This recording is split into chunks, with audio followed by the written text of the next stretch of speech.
Parshas Vaeschanan, Shabbos Nachamu, Tafshin Ayin Hey. Now, on account of both of those things, Parshas Vaeschanan and Shabbos Nachamu, it's very appropriate that once again we're zeicha to do the shir from Yerushalayim, Yerakodesh.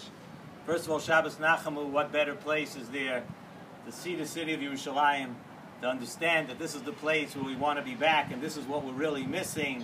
And Parshas Vaeschanan, because Moshe Rabbeinu was mispalel, so many tefillahs just to have this opportunity to be able to come and be here in Eretz Yisrael. And Parshas Vaeschanan and Shabbos Nachamu, we know every year they come out together. And it's the Shabbos of consolation where we just passed Tisha B'Av and we mourn the destruction of the Beis HaMikdash, of Yerushalayim.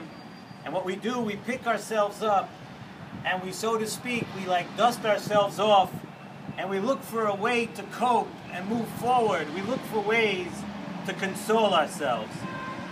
This week's Haftarah, we know, is the first of the very moving Haftarahs that we're going to read from now straight until Rosh Hashanah, the Shiva D'Nechemta, 7 weeks that are from now to Rosh Hashanah. Each week we read a Haftarah that tries and attempts to console Klal Yisrael.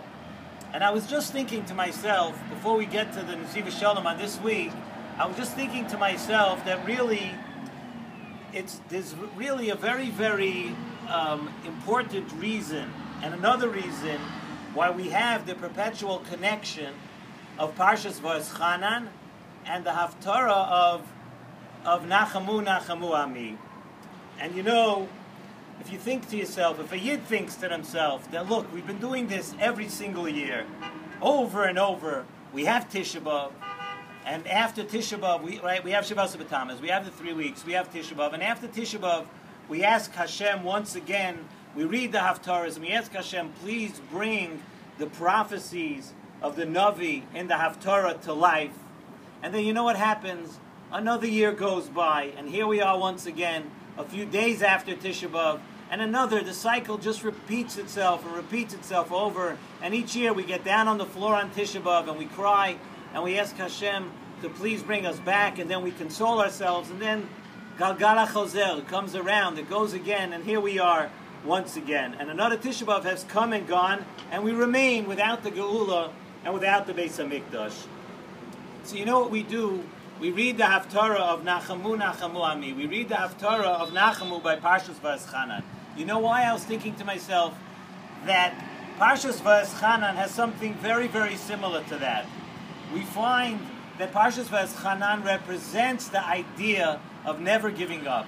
Of if you want something very badly, and if you really want it, you ask Hashem and you're mispalo for it over and over. You ask for the thing that you want and desire, and you don't stop asking for it. Moshe Rabbeinu, we know Moshe Rabbeinu, how much Moshe Rabbeinu wanted this opportunity to come and have the privilege of being here, of coming into Eretz Yisrael. So you know what Moshe Rabbeinu did? Moshe Rabbeinu davened 515 times. That is the gematria of the word Vaeschanan. Moshe Rabbeinu kept davening over and over and over again. 515 times he asked HaKadosh Baruch Hu to come, to have the opportunity to come into Eretz Yisrael. And that could be a lesson for us when we daven for Geula.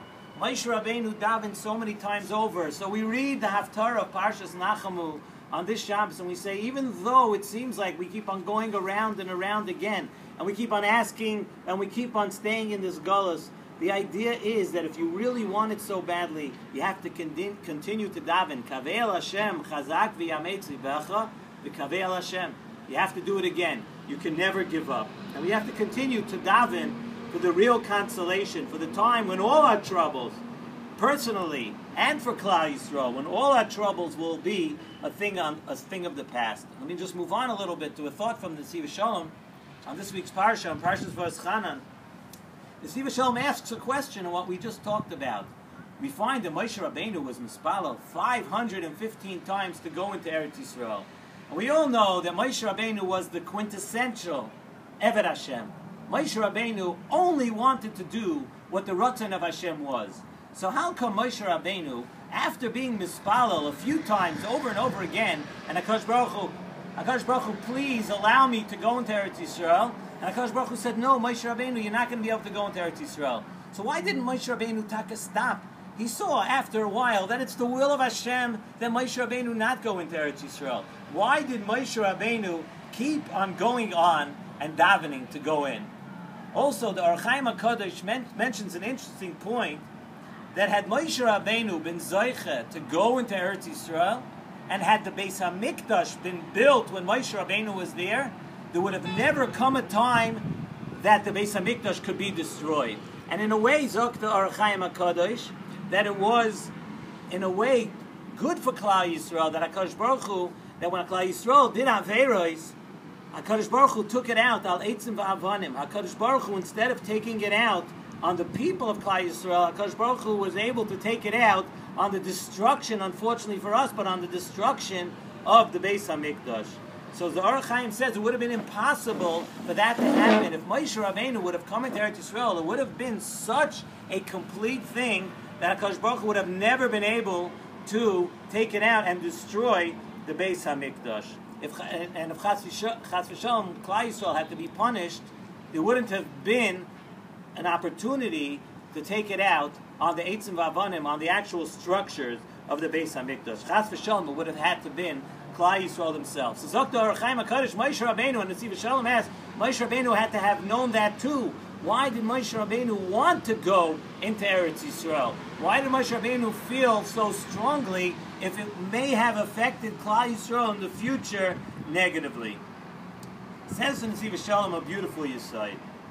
He says that the reason Moshe Rabbeinu kept on asking over and over, even though he was an Eved Neman, and even though Moshe Rabbeinu only wanted to do the will of Hashem, is because the tefillos were not for himself at all. Had Moshe Rabbeinu just been davening for himself, that he wanted the opportunity to go into Eretz Yisrael, then maybe Moshe Rabbeinu would have stopped after realizing that HaKadosh Baruch Hu would have rather that Moshe Rabbeinu not go into Eretz Yisrael. Moshe Rabbeinu was being mispalel for Klal Yisrael. Moshe Rabbeinu thought that at that time, just when they had defeated Sichon v'Oig, Vaeschanan el Hashem bo'eis hahi, says the Nesivos Shalom. On those words, Moshe Rabbeinu felt that this was the exact right time. When Sichon and Oig were defeated, Moshe Rabbeinu felt that that was the moment that Klal Yisrael was looking for when we defeated Sichon v'Oig and the klipas of the Sichon v'Oig and the influences that come with them. Then there would not be a possibility in later generations of Klal Yisrael doing Averos. We would have never gotten to the time that we were going to get to a point where HaKadosh Baruch Hu would have had to think of, should I punish Klal Yisrael, or should I take it out on a Beis HaMikdash? Will I have to punish Klal Yisrael? Hashem would have never had to come to that point, because it was the perfect time. He would have defeated all the outside influences of Sichon v'Oig. So Moshe Rabbeinu was being mispalel, not for himself. For himself, he may have stopped. But for Klal Yisrael, he was being mispalel for Klal Yisrael, and that, Moshe Rabbeinu saw that as an opportunity that he could not give up. So Moshe Rabbeinu kept davening and davening over and over again that he should be able to go into Eretz Yisrael. Why? For the benefit of Klal Yisrael. And this really is the lesson for us of Shabbos Nachamu and also of Parshas Vaeschanan. The lesson is that sometimes a person could get down.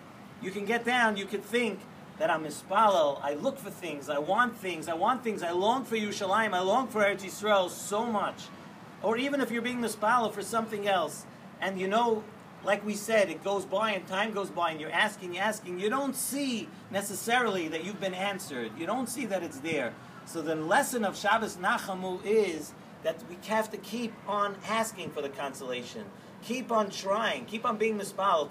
Keep on doing good deeds. Keep doing whatever is in your power to add communally, to add to the schusim that Klal Yisrael that we try to do every year a little more and more, and hopefully that will bring us closer. So Vaeschanan el Hashem, the lesson of Moshe Rabbeinu also, to keep asking and keep davening, especially when you're not asking for yourself, especially when you're asking for the Klal. And Mirz Hashem, we should talk to be Zoche that this should be the year. This should be the year that everybody should come join us here. We shouldn't have to come back and go into Gullus and attack all the troubles of the Gullus and all the trials and tribulations that Klal Yisrael is going through and has gone through should finally be behind us, and we should all be Zaycha to come here and live in the holy city of Yerushalayim.